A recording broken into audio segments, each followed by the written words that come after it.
reasons why we have decisions in the past on And on behalf of the board, it is my pleasure to welcome you today, to carve out a whole day to talk about the future of education in Zeeland.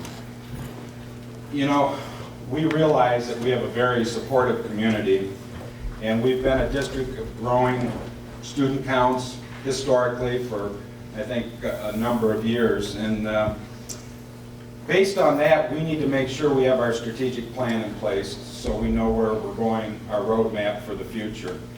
And you've been selected to be here, and I want to thank you again for being here. I also want to realize the challenge we have today is the fact that I'm not really sure if we're going to know what subjects we're teaching in 2020 or 2025, and that would be the graduates of the kindergarten students that are starting today. So, let alone what technology will be in their fingertips at that point. So things will change dramatically. As board members, we're the link from you as the taxpayers and parents of the district to the school. And I couldn't think of a better time to have everyone in one room when we talk about the future of the district. So again, thank you. Now, I have some board members here that I'd like to acknowledge. I think Ron Scott, I saw you. If you want to stand up, let everybody know where you're at. Linda Bush, I think I saw you here. Todd Brennan, he's our newly appointed board member. Thank you very much for being here. I don't think, Rick, have I recognized everybody that's here from the board? Oh, I'm sorry, Carol. How can I forget about Carol? She's been on longer than I have. But thank you, and I just want you to know that we as a board take the information that comes from this study to heart, and we will use it to kind of put the direction of the district and give the marching orders to our superintendent. And speaking of our superintendent, he's been here since January, and he's had a chance to learn a lot about the district and the workings, but I don't know if he's had the real integration into the community. And what better way to have you integrated than doing a DeYoung study? You're there. I also want to recognize David Vingenhoven and John Voss for your leadership in helping put this together, in addition to Cal. And Bill, I want to thank you. You take this, you like us, I think. Yeah, absolutely. And we appreciate the work you do, and we appreciate your experience, so thank you very much. Now with that, I would like to introduce Cal DeKuyper, Superintendent of Zeeland Public Schools. Good, thank you. These are props, this is not my presentation. No, I'm very short and sweet this morning, but I hope some important things where we're headed. Tom said, what a way to be integrated in the community. I have to say, as I look around the room, it's an incredibly welcoming place. I think I know half the people here fairly well. And my goal, hopefully, by the end of the day, is to meet everyone. So, if I get a chance and I come by, and if you could just grab me and introduce yourself, that's wonderful. I grew up in a place where I knew my neighbor. I could look out the kitchen window and see the person washing the dishes about 6 feet away. And I like that. And that's the kind of place that I came from. And so I really appreciate the welcoming community that we have here. I've been here 9 months. 3 more months, I'll be a local. And it feels that way, so thank you for all of that. But in that 9 months, I owe one person a huge thank you, and that's Gary Feenster. And I saw Gary come in. Where are you? But Gary, thank you very much for all the help that you've given me starting here. And in that 9 months, we probably went to 50 different gatherings and meetings and speaking engagements, but it wasn't necessarily for me to talk to you. It was an opportunity for me to listen, and for Gary to listen, and the board to listen, and to re-engage with our community. Where are we going together? And not to tell you what we think we ought to do. Now, certainly we have some ideas in that leadership capacity, but number one, we have to listen so we know where we are. And in that 9 months then, there were so many themes that came up that were pretty consistent. And you'll hear some of those today in places, and others that weren't very consistent but seemed important. But one thing I did learn is that Zeeland is a community of togetherness and family, and we get along and we take care of each other. Even though we are one academic program with Hey, you're learning with 2 mascots. We get over that competition at the right time, and it's togetherness and family when we need to. And we compete when we need to as well. We do it the right way. And so I've been looking for what are those common goals and what is it that we're trying to accomplish together? Well, the way we were doing that is Gary and I really were all these different meetings, common themes, and then I was going back and trying to re-engage with all the places that I had spoken before. Well, you know, let me tell you what this group said, and then I tell that group, well, let me tell you what this group said. Well, it was not possible really to engage with 40 different constituent groups who all have important things to say and then get all that communication going. And there's a little bit of, not really frustration, but hesitation. I want to get going. And then Dave Van Genhoven walked in one day and he said, Cal, I got an idea. Here's what you need to do. In fact, it's been done twice before. And he introduced me to the DeYoung study that has been done 2 times before for exactly this same purpose. And he brought me these 2 books. And it says DeYoung Study 1999, DeYoung Study 2008, and this one, Zeeland Public Schools, Zeeland East, Zeeland West, Planning for Final Transition to Separate High Schools. And all of this type of work has come from this session.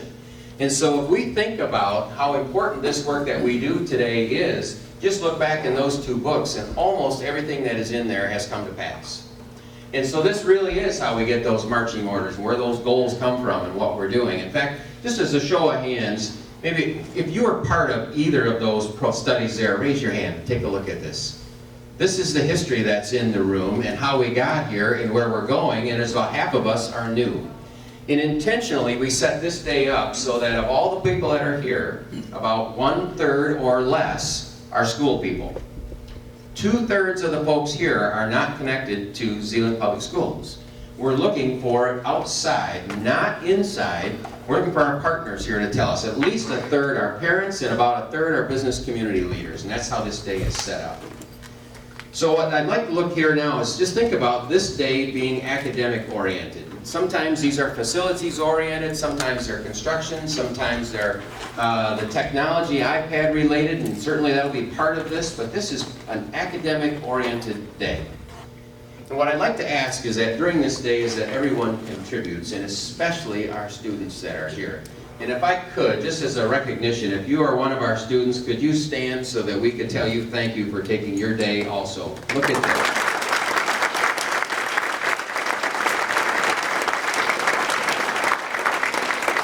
As I look around the room, I know some of you as well. That's a great top people. What I want to encourage our tables to do, you know, it's easy for adults to sit around the table and say, you know, we ought to do this, or we ought to do this, and if we did this in class, this would be great.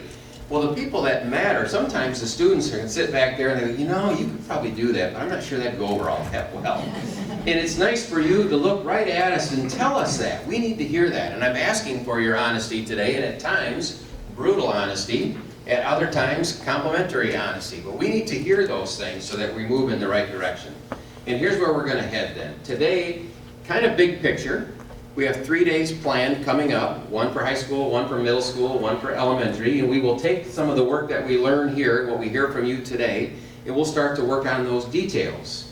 And then in about 2 months, we'll get back together, another group, and we'll say, okay, here's what we learned in those 4-day sessions. The school board will take a look at that and try to give me some direct marching orders as to where we're headed as a district. So we have some real focus here today. A lot of big picture things here, and that we'll fine tune in the next couple of days. And so with pleasure here, there's a gentleman whose name is on all of these work, and it's called DeYoung Study. That's Bill DeYoung, who I think you know. I put the bio on the table, and he's a very humble guy and has no interest in a long introduction. We're not going to do that. But when you think about the 20-year history that we have here and what we have built in this school district, and you played a key role in that, I think that's enough introduction in itself. So with that, our facilitator for today is Bill DeYoung. Thank you so much. The first thing I'm going to try is to see this other mic is working. It is, so I'll hand this one off this way. Cal, I think you're going to fit in, and you do fit in really well in this environment. And Gary, it's been a wonderful number of years that you've spent here in Zeeland as well. And it's very interesting. I was born and raised in Grand Rapids, and back in the mid-'70s, I actually was the community school director in Zeeland, Michigan. And at the time, we were talking about a lot of adult and community education programs, of course, but it was also at the time they were talking about building the chicks a new coop. That was the actual slogan of the bond issue back in like 1977. That was the renovation of Cityside. And there's been a lot of history going on here. And I always, in all the travel I do around the country and around the world, I always talk about Zeeland and I think about Zeeland because you have a tremendous number of assets working for you.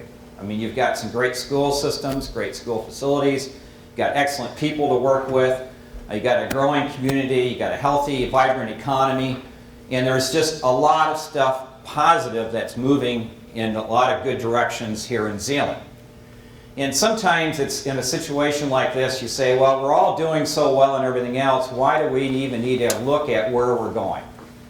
Well, as any organization, if it doesn't keep looking forward, it becomes stagnant, and with all the change that's constantly coming at us, it's not healthy not to be looking forward.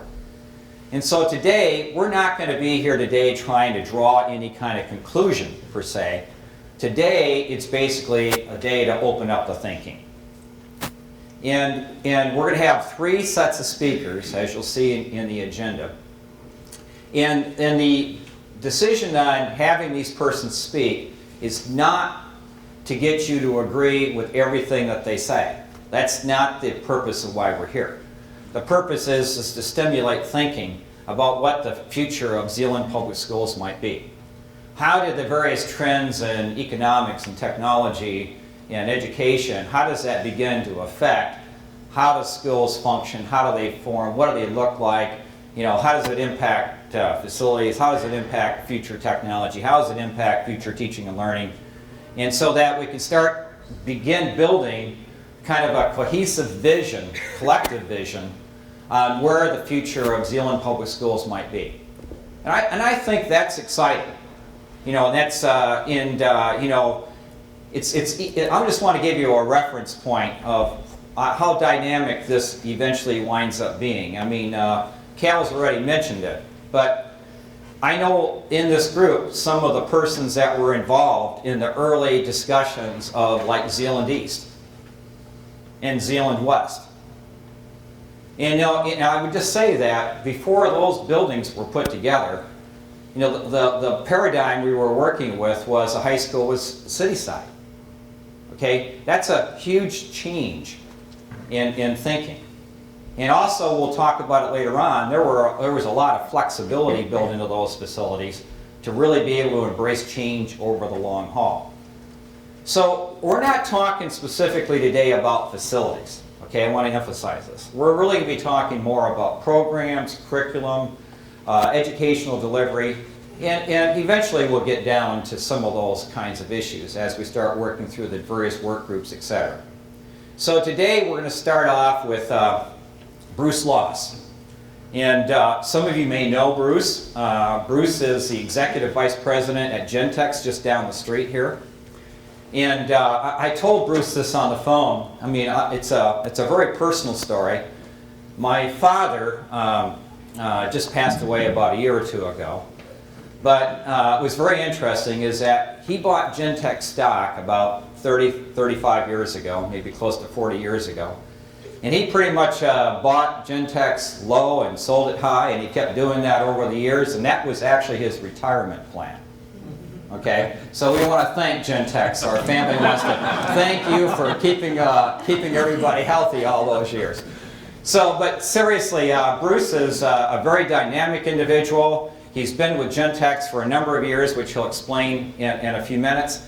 And we're going to let him talk with us for about the next 45 minutes about what's happening in the economic sector, what's happening with Gentex, what's happening in such a way of how does that begin to impact what we do as far as in teaching and learning, and how does that all impact the Zeeland Public Schools. So Bruce, I'm going to turn it over to you and let you take it away. Great. Well, thanks, Bill. I appreciate it. And again, a few familiar faces for me in the room as well. And I was getting some smiles across the room when the comment was made, we don't expect you to agree with everything you're going to hear, and normally I don't have that problem. So, but I would just add a couple of things on again, a bit of a personal note. I've only known Cal for a couple of months here, but I feel like we're twin brothers of different mothers. We've been running parallel, both geographically, philosophically, doctrinally, and emotionally, probably for the last 50 years. But he's a lot younger than I am. So anyway, you've got a winner here, and again, that guy in the back, that other old guy who's been around here, has been a hero of mine for years. So I thank you also for being here. I'm one of those that you know, at the outside doesn't have skin in the game, but hopefully throughout the next few minutes you'll realize I have skin in the game, and I'm representing an organization that has a lot of skin in the game. So I thank you for your involvement and the work that's being done here. And I'm as concerned right now about Annabelle's retirement plan, and I'm hoping that she's buying some stock right now, because that's one of the things I wake up every morning thinking about, along with jobs. And again, that's partly kind of how I'm wired, but partly my journey. And Cal, I'm also an outsider. I moved to Zeeland in 1970 on the corner of State and Central, back when my father was a Christian Reformed minister and I was in high school. So when we moved from Westminster, Colorado, which is a suburb of Denver, to Zeeland in 1970, my first thought was, what did you do to me?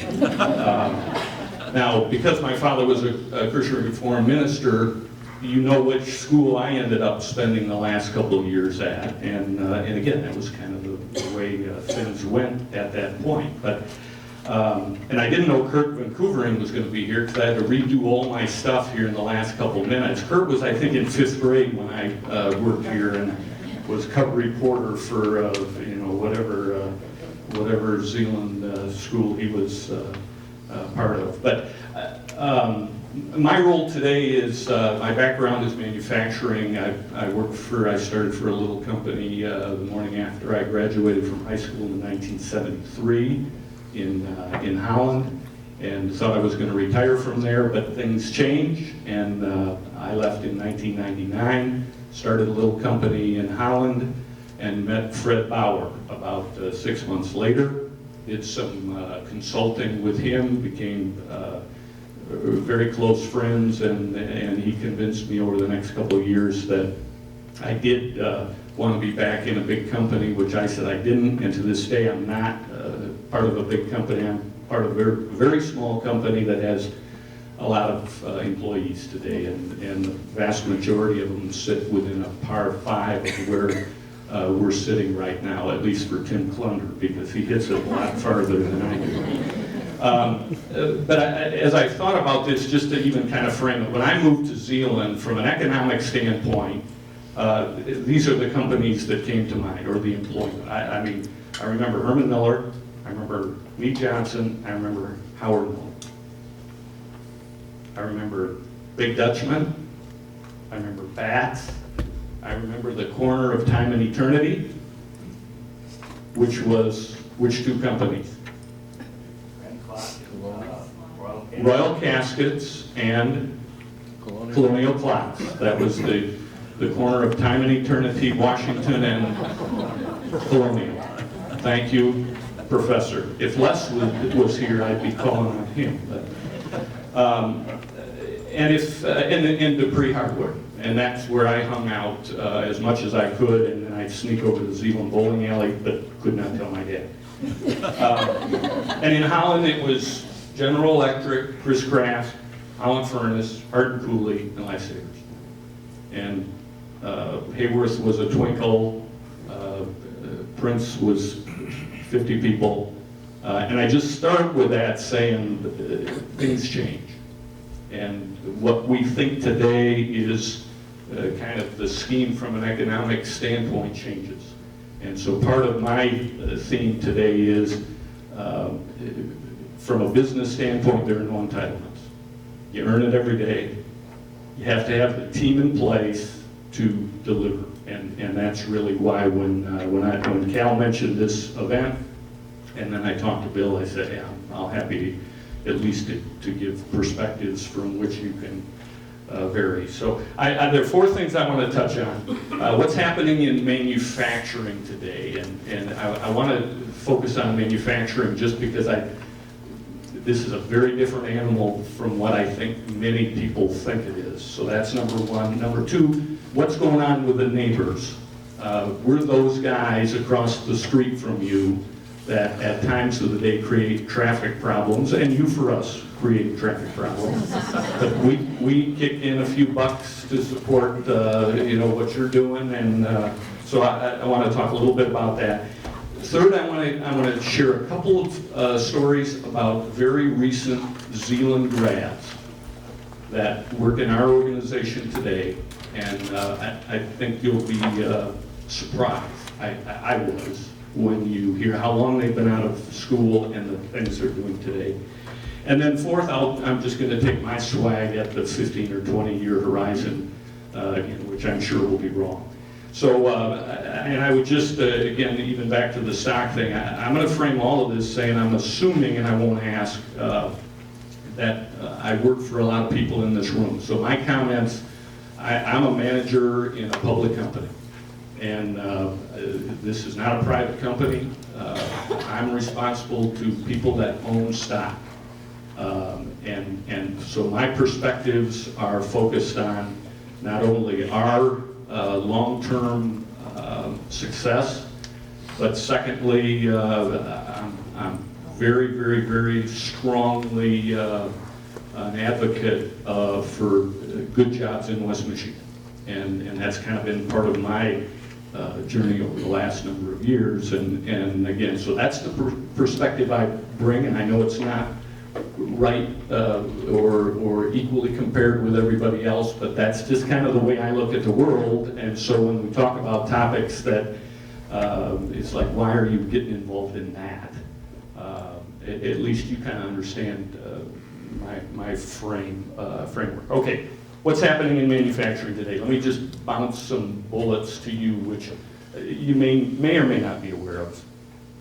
Within 30 minutes of where we're sitting right now, there are 64,000 jobs that are manufacturing. 64,000. Some of this you've heard. In 2012, there was an 8% growth in manufacturing production, the highest of any region in the state. Among the top 10 countries in Michigan, Ottawa County is the fastest growing county in the state. From November of 11 to November of 12, our area has experienced 5% job growth, double that the rest of the state.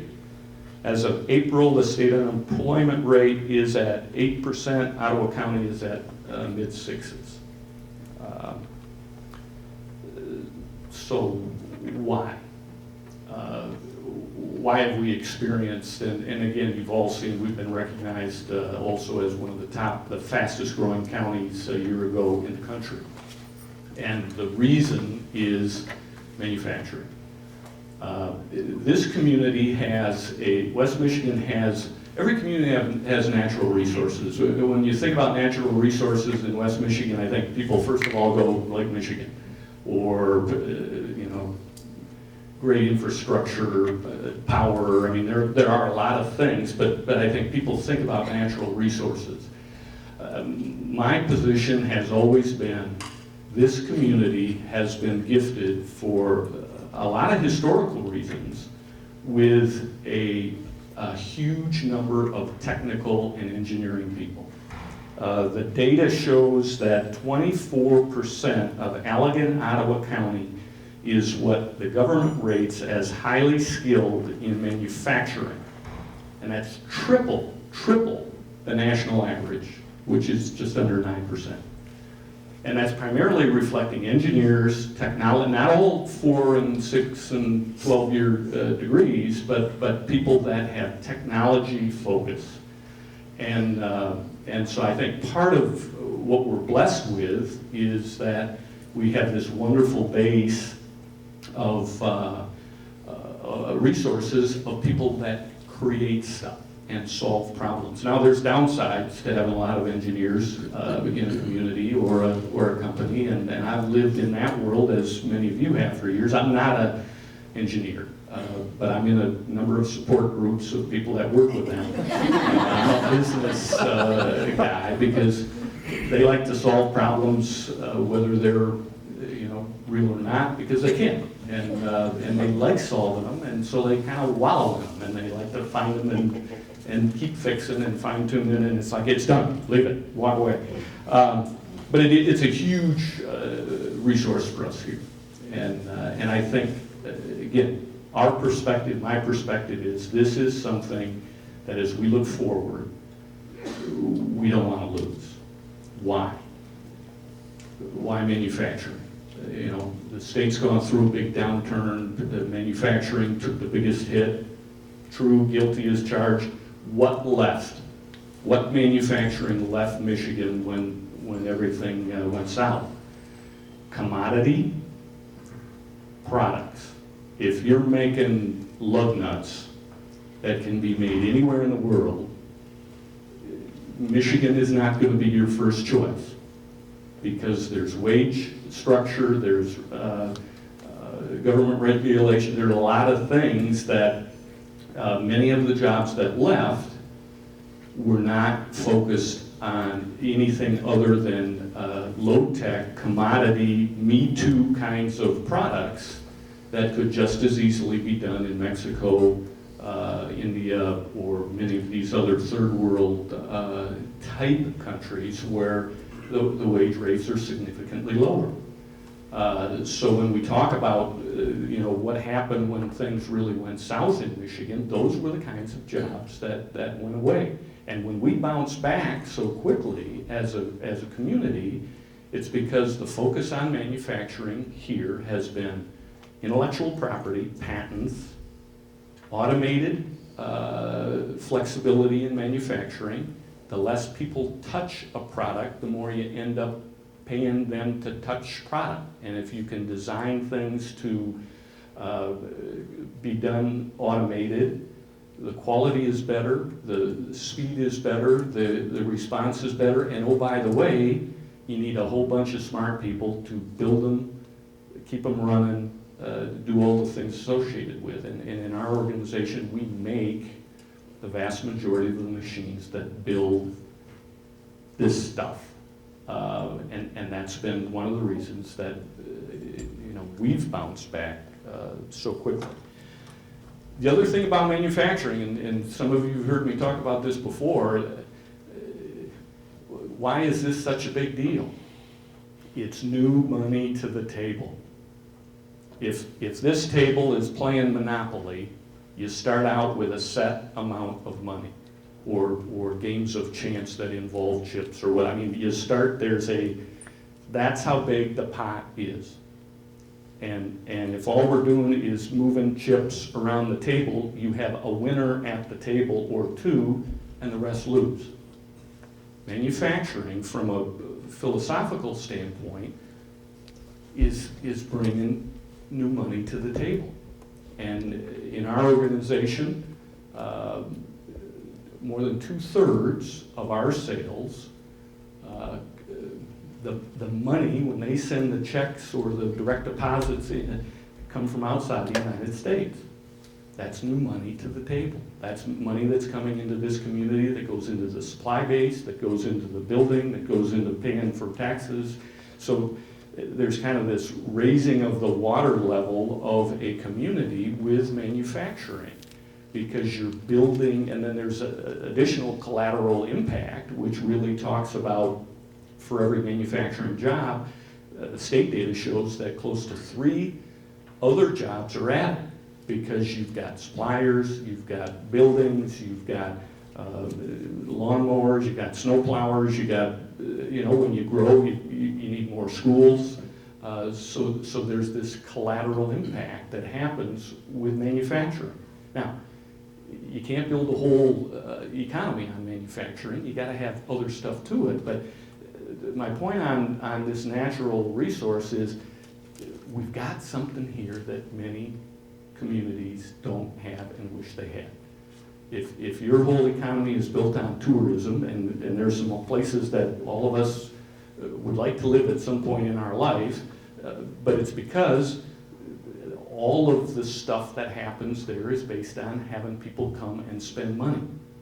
And they're one where the net for the community isn't money coming in from anything else. It's people that are bringing their money from other places and bringing it into, some island in Tahiti or wherever. So that's kind of at least our view, my view of the manufacturing importance. 3 things make manufacturing work. And we're going to you're spending time today on the most important one. And I'm not saying this as being the ex-HR. I mean, I get involved with HR today. I also get involved in facilities and IT and travel, and it's anything that doesn't require an engineering kind of is the stuff that I get involved with. Talent is number 1. Talent.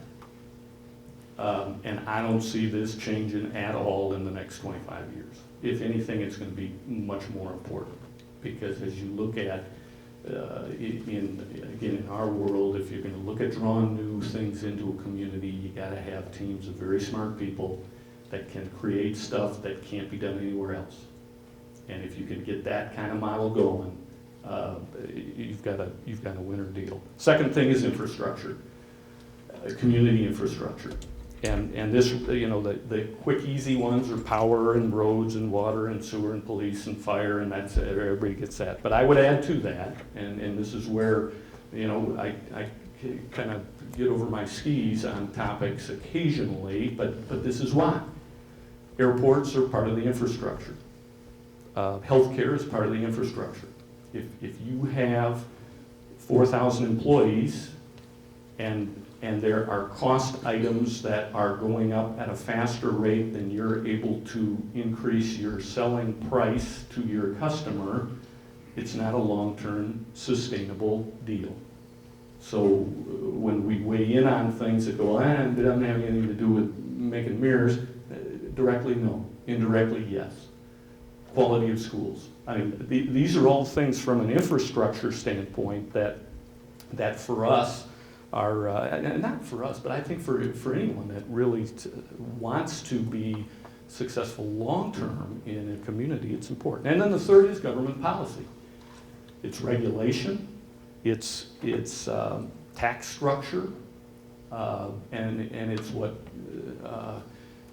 frankly, we enjoy in this community in a way that I don't think many companies do anywhere in the United States. And part of my history has been I've worked in a lot of different communities, and I've never seen anything like it, and that's why I'm decided to stay here.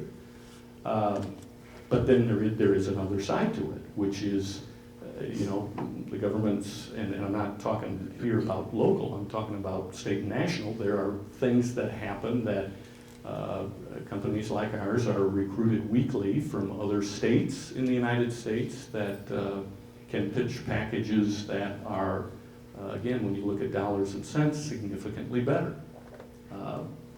And certainly countries do the same thing. So those are the 3: talent, infrastructure, and government policy. So that's kind of a point 1 is why manufacturing and what's going on today. Let me get a bit more specific to Gentex. And again, I'm just going to use this because it's here. We're kind of the big kids on the block, and again, as you'll see in a few minutes, a very strong connection. And I've got a video that we're going to show in a minute. Some of you may have seen. It really talks about our core competencies. It's a selling video. So, don't worry about that. Why I wanted you to see it is what's happening, and I'll give you an example. But let me just, again, kind of frame. In 2012, in the city of Zeeland and in the plant in Holland Township, we manufactured We have 88% of the world market in dimming mirrors. Anytime there's power to a mirror, there's an 88% chance it was manufactured in Zeeland, Michigan. The Detroit 3, which Ford, Chrysler, and General Motors all kind of have morphed a few times as to, but we still think about that. Less than 25% of the units go to Big 3, Detroit 3. 75% go somewhere other than that. And here's the other one that I don't think people really connect with, and I'm not going to run all the math out. You can Google it later and figure out what it means. But any vehicle manufactured in the world, not industrial trucks, but light trucks, vehicles, cars, 24% in the world have something on them made in Zeeland, Michigan from Gentex. 24% have an inside mirror. We have a smaller percentage of the outside mirrors. So just to give you a little bit of scale of what's going on across the street, we don't normally talk about those numbers, but it is public information, and Kurt already told me he wasn't going to write any of this stuff anyway, so that's one you better not write about. So I'm not saying we're Silicon Valley, but we sure as heck are the Silicon Valley of the Black River. So with that, why don't you, this is 7 minutes long, and just to give you a flavor of kind of the things we do, and then we'll poke a little bit more.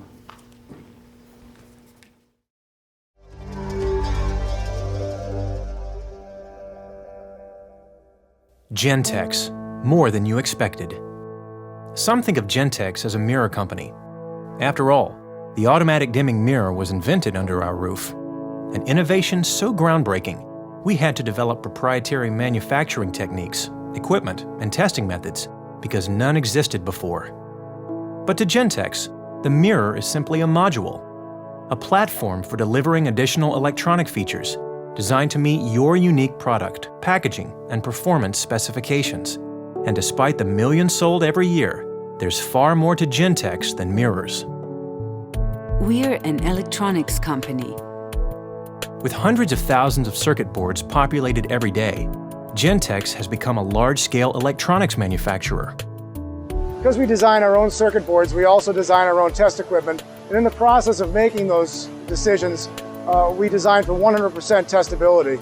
And because our customers have distinct needs, our solutions are never one size fits all. This requires our electronics expertise to start at the component level. And from cradle to grave, it's all done here. By manufacturing our own components, it brings us closer to our customers because we understand their requirements and we can meet them more intimately. We're a chemical company. Gentex has hundreds and hundreds of patents, and nearly 300 of them are for chemistry alone. Our team of chemists researches, tests, and manufactures in-house all the chemicals and coatings that enable our core technologies.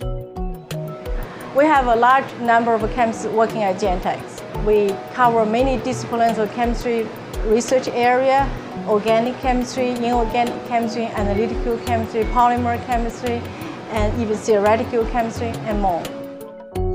We're an automated assembly company. Product innovation is critical, but manufacturing innovation provides Gentex its true competitive advantage. By innovating on the shop floor, we've created a unique, highly automated manufacturing environment that yields quality products.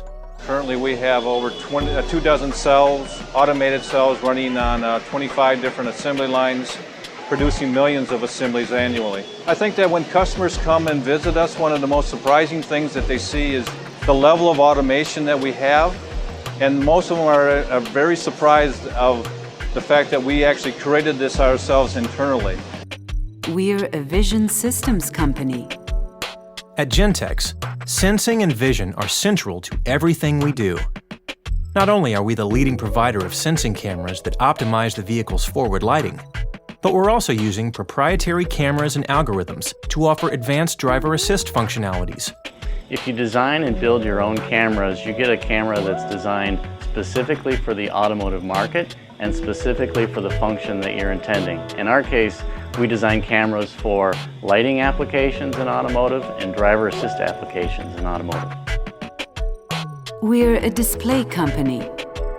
Whether it's a compass heading, rear camera video, driver assist alert or notification, Gentex can help you display it here in the driver's natural scan pattern.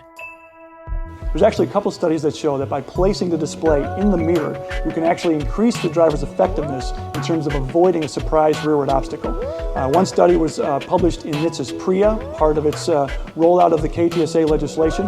Another was recently published by SAE, which shows an average of 45% increase in the ability to detect and avoid a rearward surprise obstacle.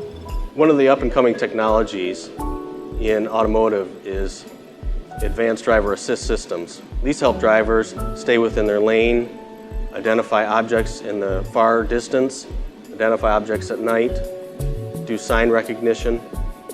The Gentex RCD display can also be used to add icons in the vehicle to help automakers notify the driver when these things are happening in the forward field of view. Our mirrors are on the vehicle bus. Anything that's on the vehicle bus can be displayed on our display. We're a glass processing company. Gentex has been affixing mirror modules to windscreens for decades, so nobody knows glass quite like we do. From the in-house development of chemicals, thin films, and coatings, to the cleaning, bending, and handling, Gentex does it all. At Gentex, we process millions of square feet of glass every month. We're assembling hundreds of thousands of exterior mirrors per week. So we develop proprietary processes to bend, coat, cut, grind our glass. A lot of our operations are of a proprietary nature because we have to stay ahead of the competition. By having these competencies here, I can work directly with them, and problems that they have, we can immediately get together and solve. Instead of having outside suppliers that we have to work with, we're able to do that right away, immediately, and get answers. We're a software development company. The average car today contains millions of lines of code that control vehicle functions.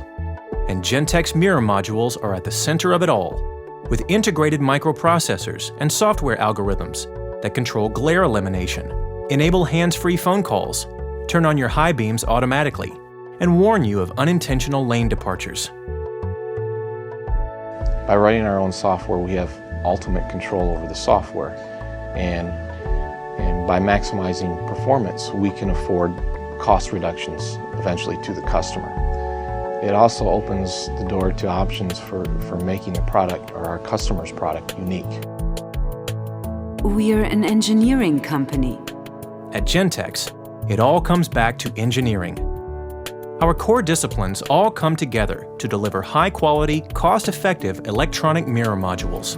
We have several engineering disciplines at Gentex, including mechanical, electrical, software, chemical, and operations. The common thread going through all of these engineering disciplines is quality.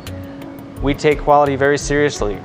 We make sure that our products are tested to meet minimum customer requirements, government regulations, and even taking into consideration the end user. In fact, we set out to be our customers' reference point for quality. The needs of manufacturers, government regulators, and drivers around the world are too important not to. We're your company. Capable of delivering distinct features designed, built, and tested under one roof. Features designed to meet your unique product, packaging, performance, and quality specifications. Because you need more than a mirror company, Gentex is many companies in one, all looking out for you. Gentex, a smarter vision.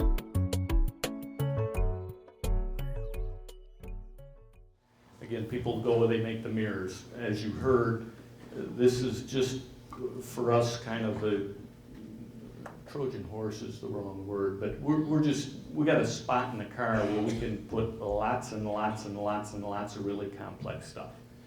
And I want to use one example. I can talk as a non-technical guy in ways that you could probably get a grasp with, things like our basic concept of dimming, which is two pieces. It's a glass sandwich with magic pus in between, which are chemicals people mix up in a big vat, which nobody else can make. We run electricity through it and it gets dark. That's really easy.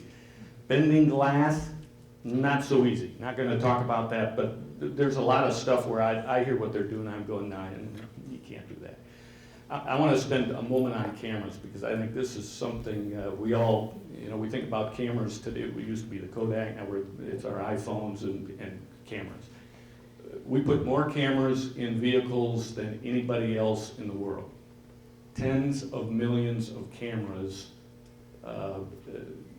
made in Zeeland. So we're going to follow how do we make cameras? Tens of millions.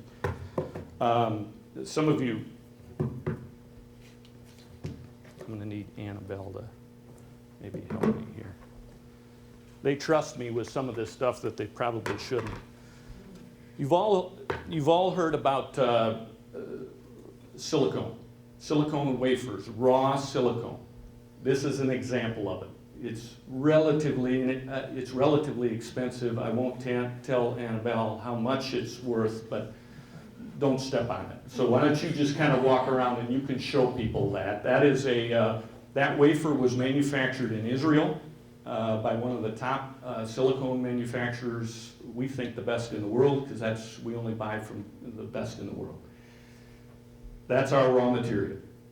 And within a very short period of time, we create cameras out of that, all in medical grade clean rooms in Zeeland.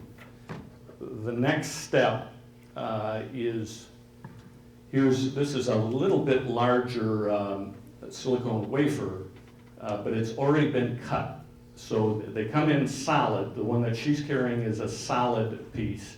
This one has already been sliced up, and now it's going to be built by one of those lines that our people made, and we're going to make cameras out of this that are going to go into mirrors. Okay, I'll trade you. That one's kind of flexible. You can see it's hanging together. There's something holding it yet. Okay, so how many cameras would you guess we make out of that wafer? Just pitch out a number. Somebody, guess. 400. 1,000. More than 20,000 cameras are made from this thing. So, and that's only the first step. Now you can imagine if there's that many cameras on this little Frisbee, what are you going to do with those dudes?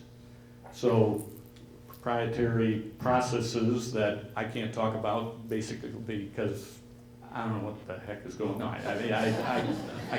I follow the dots when the smart kids that graduated from Zeeland 6 years ago who are running that line on second shift when I'm sleeping. This is I just grabbed a couple of individual cameras. So what you'll see in this when she walks around is an individual chip camera that's molded into a plastic piece that can be mounted into the carrier. And that's where, so one more, just walk around if they want to take a peek and see at least.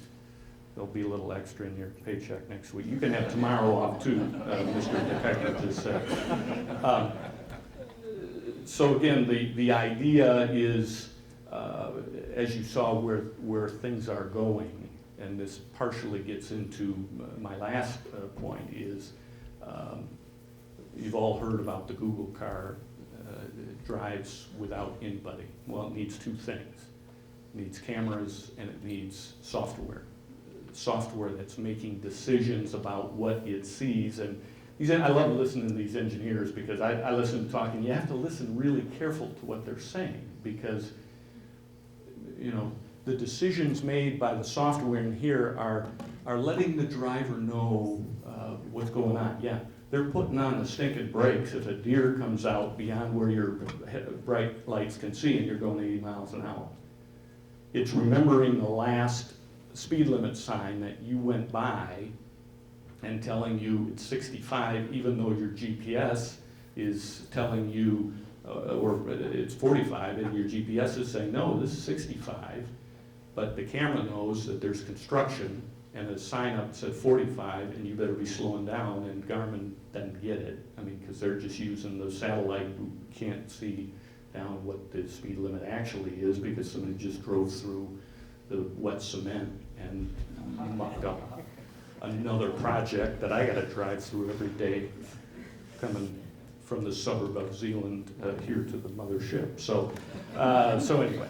So an example of the technology, and these are the things that the kids are doing every day, and in huge volume. I want to quickly hit a couple of, I'm going to just use some last names. These are all Zeeland grads in the last couple of years. Young man, last name Ong, started May of this year. He's in a position which we call PSE, Production Support Engineer. We hire between, I'll just say 80 a year average per year, thank you.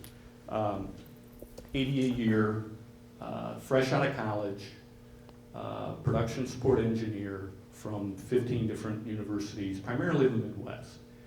This is our entree for young engineers into our organization.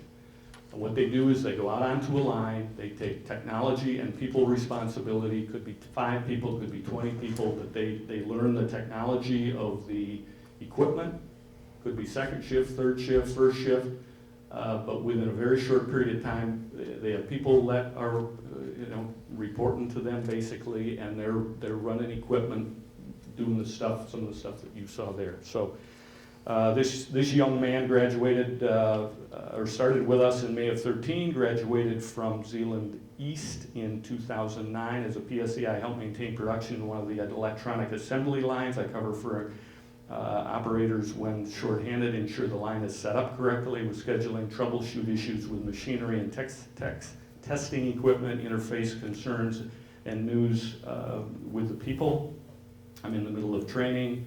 I'm excited about the job, and I look forward one day to work in the chemistry department. The people that make the vats of magic stuff. But I understand the PSE position is crucial to understanding of products and processes. Graduated from Michigan State in May. His advice. Coming out of high school, I had no idea where I was going to work. In fact, I'm here as Gentex is unexpected. I had no idea what you did here. The premise of the PSE position is also exciting. Advice, continue learning whether you're going back to school or simply reading about technology, stay up to date because things change every day. I've got Barman, Rosema, Geerlings, Daru. These are all graduates between 2008 and 2010. One of them, MSU doctorate at Yale. The rest of them came 4 years and came into this PSE role. I've got another one that's graduated in 8. And I have to read this one because it's a good one. Last name Mott. I actually have a very strange history here at Gentex. All started because I excelled in a metals shop class, and Gentex happened to be my contact with my metals teacher, looking for a co-op student to work in the tool room. My information was passed along as a candidate. I was hired in at 17, senior in high school. Have been with the company ever since. I continued on to college. I'm now finishing up legal studies and a mechanical engineering degree. I attended Zeeland High School. It helped me, the classes that helped me, math, science, shop. Let's see, Zeeland also offers drafting and CAD, which would have really helped a student excel at a corporation that's technology-based like ours. I regret not taking them. I wish I would have. And I would promote more people to do that. Studied at Central Michigan for a couple of years, switched to GVSU because he wanted to work while he was going to school.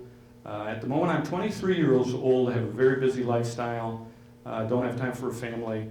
I'm trusted with a lot of high-level confidential things when it comes to the company. This guy is what we call an intellectual property paralegal. We have 840 plus patents around the world, U.S. and international or foreign. I'm trusted with a lot of this stuff.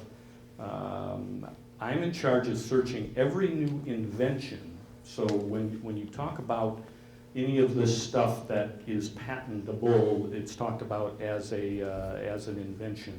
I'm in charge of searching every new invention that's submitted by people internally thinking they've got a better mousetrap. I have to report if I feel it can pursue a particular invention, or if I will be putting the company in harm's way of infringing an infringing lawsuit because another company has already patented something similar to it.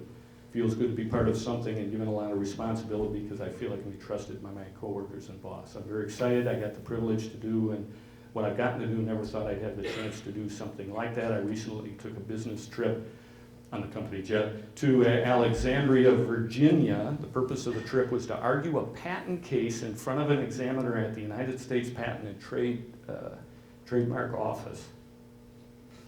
Kid's 23. Great experience to meet members of the Gentex team. I did not have the pleasure to meet prior to that. Also, not a lot of 23-year-olds get to ride in a private jet, and I said, don't get used to it. Our world revolves around technology. It's all around us everywhere. I see firsthand the inventions that are submitted for prior art searches, and very rarely is there a single name listed on a patent. So those of you who know anything about patents, there's always the inventor. And years ago, you go back and it was Thomas Edison, or it was one name. We've got a wall, every one of the patents of our 840, we've got a huge wall that we list every one of them. And that for us is one of the way of honoring innovation because that's our thing. And that's who we're going to be. So everybody who has a patent gets their name up there with a patent and who's on it. And you can count on one hand the number that have one person. It's all a group of people that have worked on developing this unique invention. I've got more, but in the course of time, I'll jump to the last one. Dykema, 07, had a really high GPA. And I've known this guy since he's been this high. Zeeland has great teaching staff, resources, opportunities that will help prepare students for virtually any educational or occupational goal. One area I believe ZPS needs to is encouraging students to challenge themselves, take harder load courses, don't let students simply go through the motions to graduate. He graduated from Harvard. His role today is he is a business guy that negotiates pricing. He's responsible for Europe, which is a pretty big part of our... I meet and negotiate directly with some of Europe's top automotive OEs, manufacturers, within my first year of work, providing information and analysis that directly influences business decisions. I've been to Europe 3 times in the first 12 months of working here. First job out of college. Apply themselves, make practical use and there's a whole list of what I call mid-packers because I can relate to them, which are not the 3.96 GPA, and he's still grumpy about not doing good and whatever that was. It wasn't swimming. But we have a lot of ones that have great technology backgrounds and now are in apprenticeship programs. You can't just have this stuff without having people that can build the machines to make it. So skills of what we all think about as the basics of electrical and mechanical and building things and hands-on and plumbing and all of that stuff. I mean, Tim knows we've got a whole department that focuses on water because we do glass. Zeeland, who has some of the finest water in the world with your system, we run through a whole other system of scrubbing because when you mess around with glass, it's got to be nothing in it. So we have a team that does nothing but focus on water cleanliness when it's used for processing glass. So lots of examples. Future, because I'm there.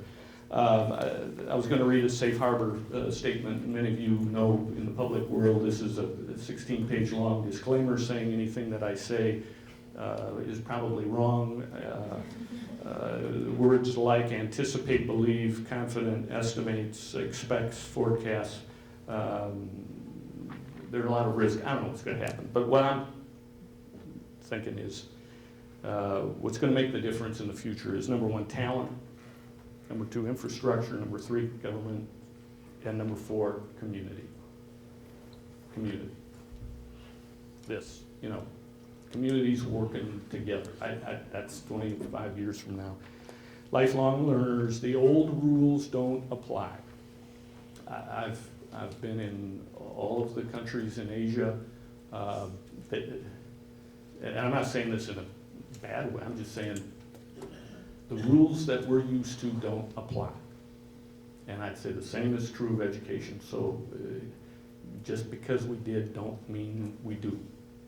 And that's not how they're playing, and that's how it goes.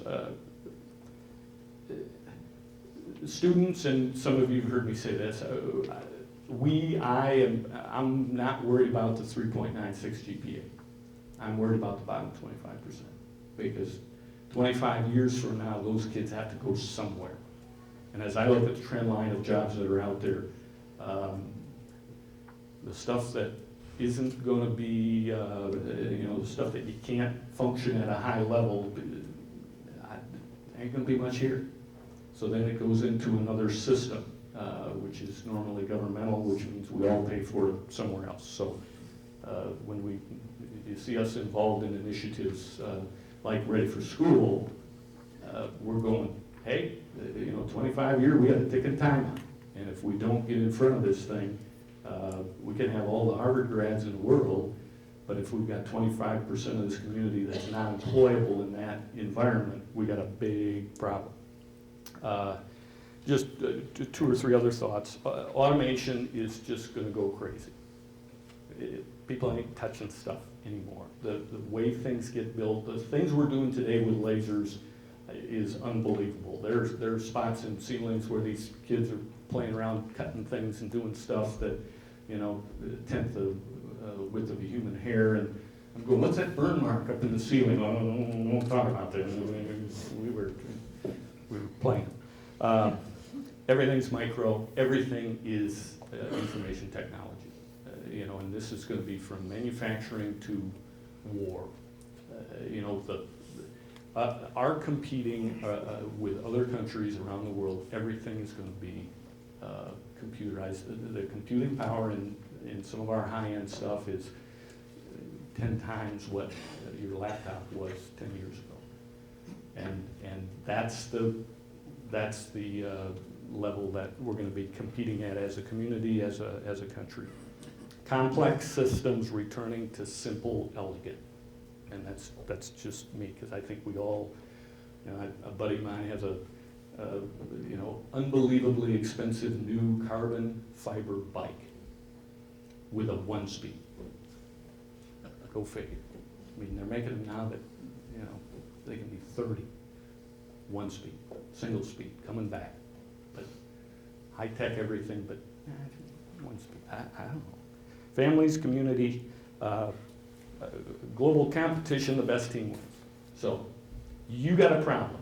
You got to figure out how to make sure that Annabelle's retirement plan keeps working, because that's our plan, but you got to make sure we've got a machine here to keep pumping out students. I've burned way more than my time. I will take no questions.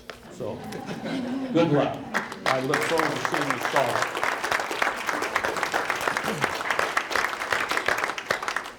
Bruce, thank you so much.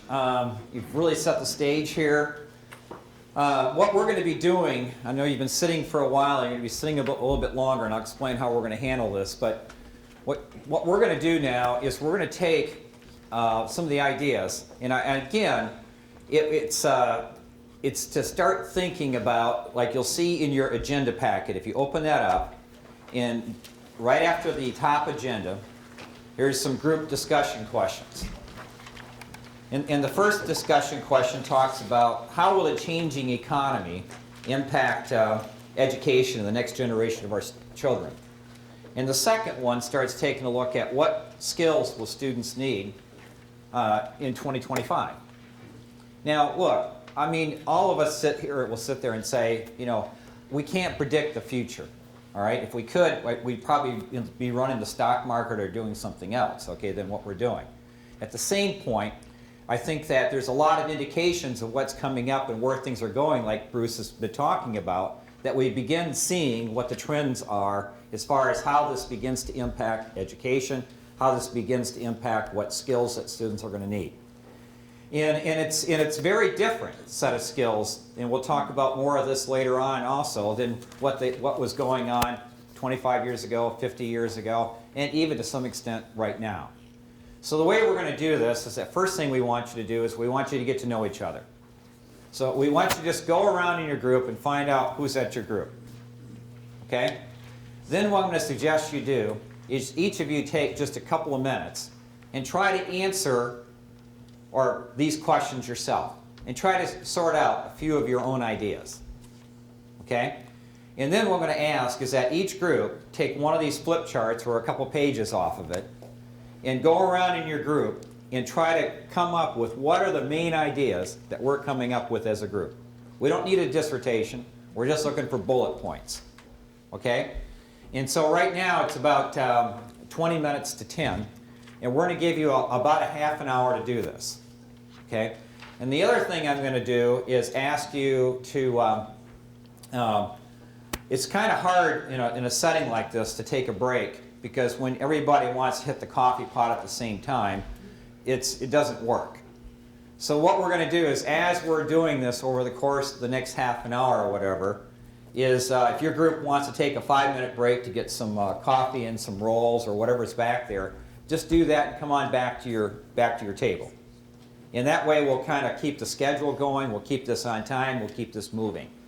So I want you to first get to know each other, and I want you to start having some fun with this also. Look, we're not in a crisis mode here. We're not in a situation that it's like if we don't do something in the next 24 hours, you know, all heck's going to break loose. That's not where we're at, okay? So, and we have a lot of stuff that's gone on before us that may be on our minds of what we think should have been happening before, and now we think that this is what will be happening in the future. Well, just pretend it's 2025 when you're going in this.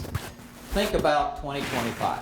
Think about the kindergarten and first grade classes this year, about what they're going to be when they're graduating from high school.